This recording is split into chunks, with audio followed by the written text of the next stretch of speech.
In this video, I'll be talking about what is the 14th Amendment of the Constitution. So let's get started. Now before starting the video, I'm assuming that you have read all the sections of the 14th Amendment from section 1 to section 5. If you haven't, you can go ahead and read it through the screen right here. I have included all the sections here. Now we're gonna go ahead and talk through each section one by one, looking at the key points. So the first key point is regarding section 1, which is the birthright citizenship. So birthright citizenship, and it's based on the first section. So it establishes that all persons born or naturalized in the United States are US citizens regardless of race or parentage. It also overturned the Dred Scott v. Sanford decision, which had ruled that African Americans could not be US citizens.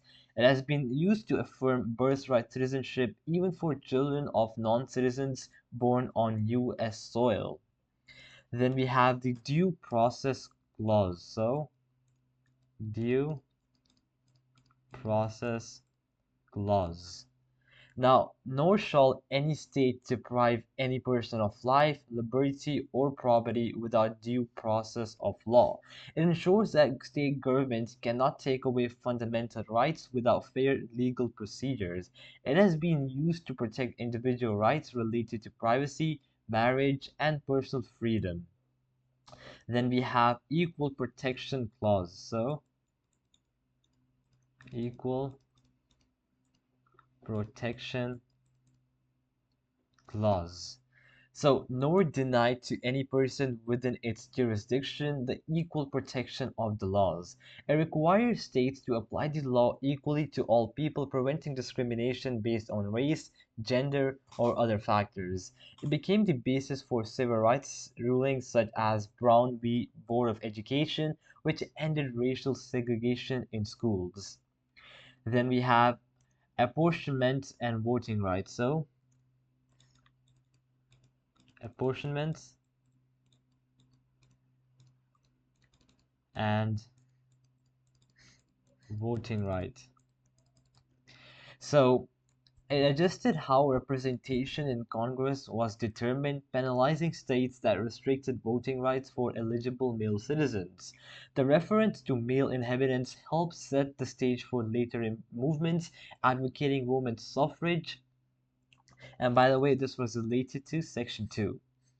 Then we have restrictions on formal confederates. So this is Section 3. Restriction